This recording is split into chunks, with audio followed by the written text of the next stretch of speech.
ఆకాశంలో ఎన్ని నక్షత్రాలు ఉన్నాయో ఎవరైనా లెక్క పెట్టారా? ఎవరికైనా తెలుసా? చెప్పండి. తెలియదు. కానీ నా ప్రభు ఎన్ని నక్షత్రాలు ఉన్నాయో వాటిని ఎరిగి ఉండటం మాత్రమే కాదు, ఒక్కొక్క నక్షత్రానికి ఒక్కొక్క పేరు పెట్టి పిలుస్తున్నాడు. చప్పట్లు కొట్టండి గట్టిగా.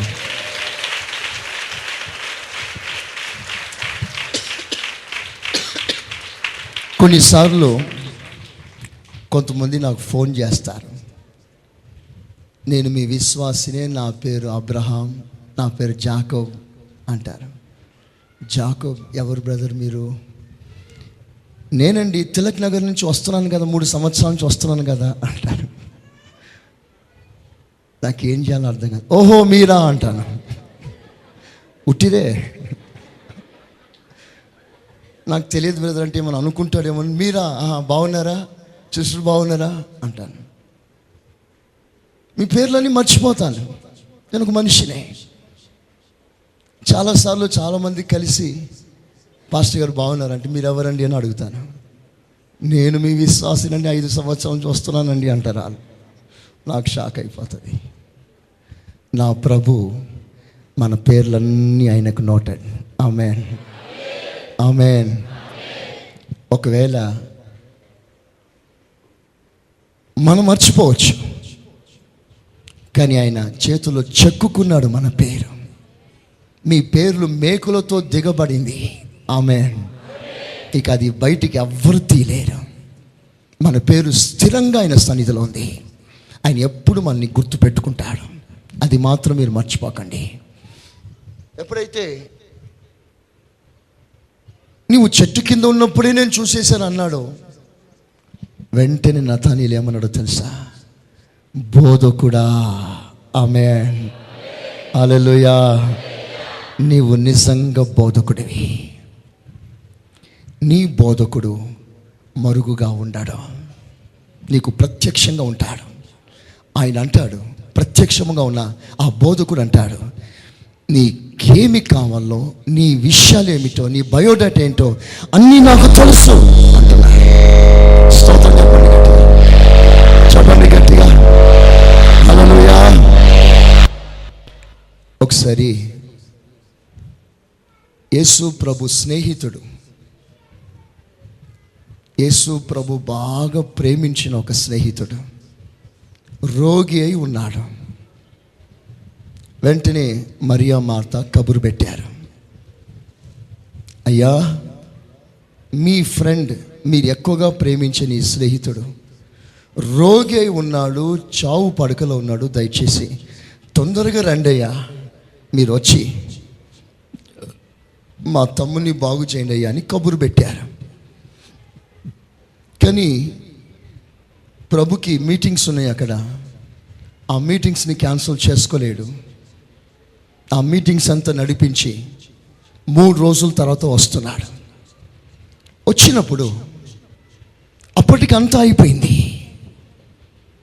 జరగవలసినన్నీ జరిగిపోయాయి.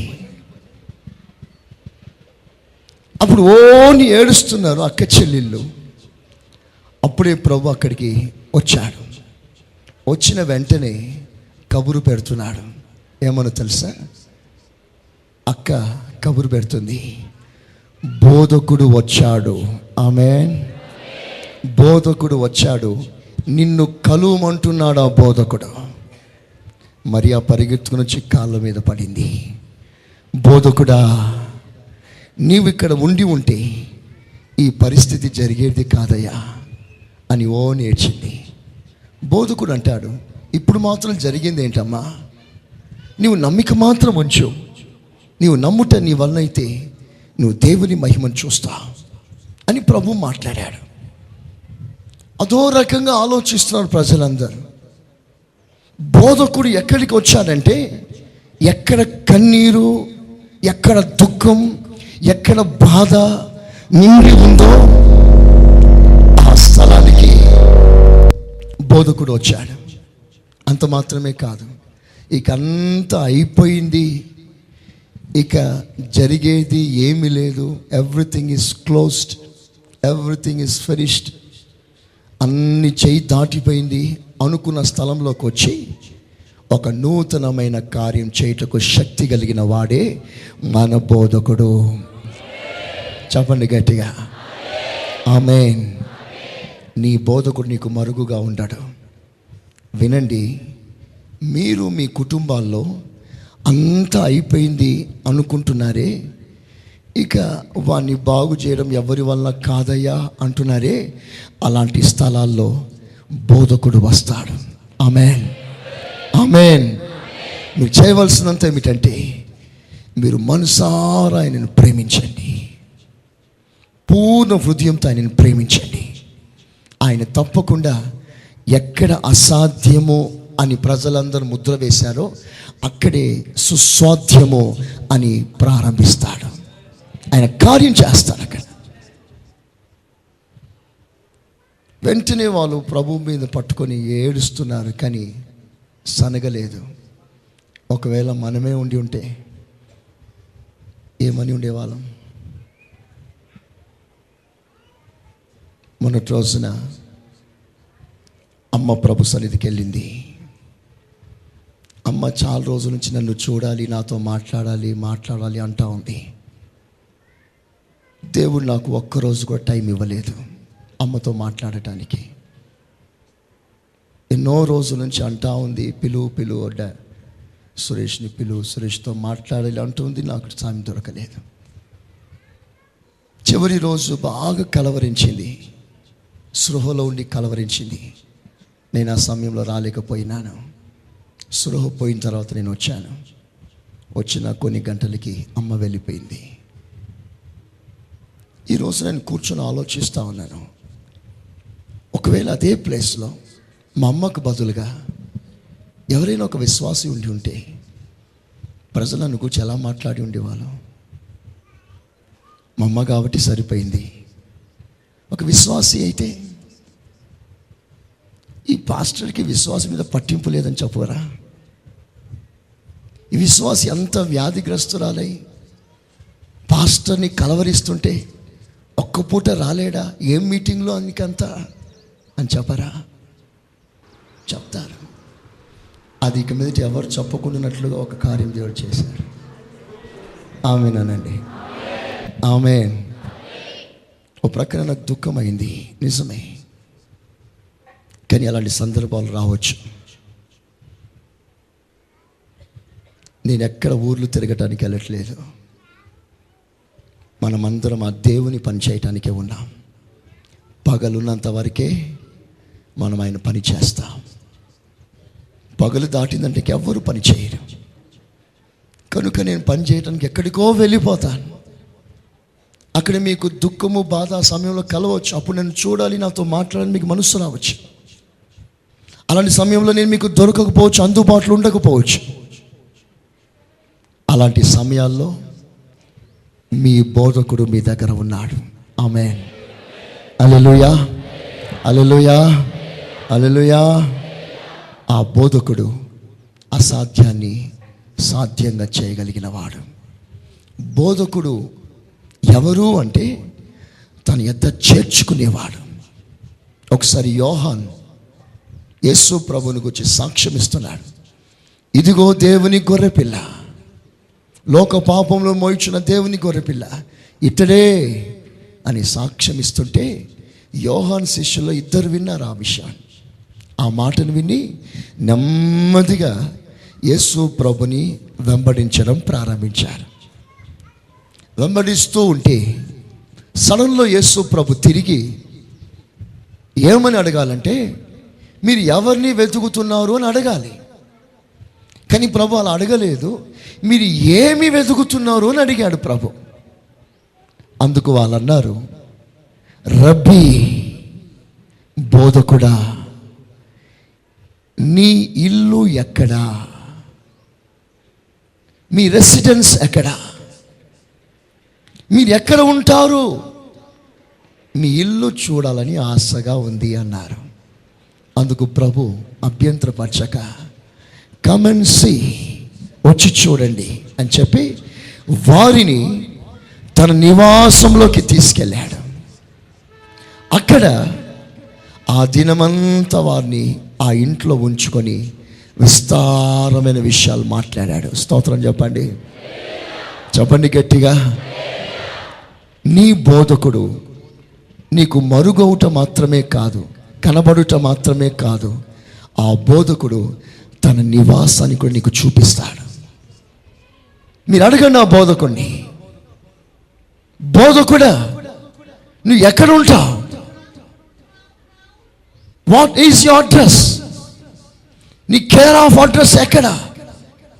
అప్పుడు ప్రభు అంటున్నాడు, మహోన్నతుడు, మహాగణుడు, మహాపరిశుద్ధ ఉన్నత స్థలంలో నివసించేవాడు అయినను వినయము గల వారి యొద్దను, విరిగి నలిగిన హృదయము గల వారి యొద్దను నేను నివాసం చేస్తాను. స్తోత్రం చెప్పండి. Where is your address? ప్రభు అంటాడు, 2 address. I'll give you 2 address. Number 1, the repentant heart. Number 2, the humble heart. పశ్చాత్తాపము కలిగిన హృదయములో నేను ఉంటాను. నెంబర్ 2, తగ్గింపు హృదయములో నేను ఉంటాను. This is my address. The third address is అభిషేకం పొందిన విశ్వాసి ఇంట్లో, హృదయంలో ప్రభు ఉంటాడు. నెంబర్ 1, పశ్చాత్తాపడిన వారి ఇంట్లో అనగా వారి జీవితాల్లో ఉంటాడు. నెంబర్ 2, ఎవరు ఎక్కువగా తగ్గించుకుంటారో వారి జీవితాల్లో ఉంటాడు. నెంబర్ 3, పరిశుద్ధాత్మ అభిషేకం పొందిన విశ్వాసి జీవితాల్లో ప్రభు నివాసం చేస్తాడు. This is the address of our Lord. ప్రియమైన దేవుని బిడ్డలారా, నీ బోధకుడు నీతో మాట్లాడుతున్నాడు. మా కుటుంబంలో ఎన్ని సమస్యలుంటే పాస్టర్ గారు పట్టించుకోడేమి అనుకుంటున్నారా? మా కుటుంబంలో ఇంత కలవరం జరుగుతుంటే పాస్టర్ గారు వచ్చి మాట్లాడారేంటి అని అడుగుతున్నారా? ప్రభు మాట్లాడుతున్నాడు, ఇదిగో ఇక మీదట నీ బోధకుడు మరుగుగా ఉండడు. అంటే నేను దాగి ఉండడు. ఇక్కడ ఎందుకు ఆ వాగ్దానం ఇచ్చాడంటే, ఒకప్పుడు బోధకుడు దాగి ఉన్నాడు వీరి జీవితాల్లో. ఎందుకు దాగి ఉన్నాడు? ఆ బోధకుని యొక్క విలువ వారికి లేదు. బోధకుడు వచ్చినా పక్కకు జరుగు అన్నారు, మీతో మాకు సంబంధం లేదు అన్నారు, నీ మాట వినవలసిన అవసరం మాకు లేదు అన్నారు. దైవ సేవకుని తీసి పక్కన పెట్టారు. కనుక దేవుడు అని తీసేశాడు వారి మధ్యలోంచి. దైవ సేవకుని యొక్క విలువ ఎరగని జనం మధ్యలో నా సేవకుడు ఉండనక్కర్లేదు, జరుగు పక్కన మరుగు చేశాడు. తర్వాత సేవకుని విలువ తెలుసుకున్నారు. మరలా దేవుడు వారికి సేవకుల్ని ఇచ్చాడు.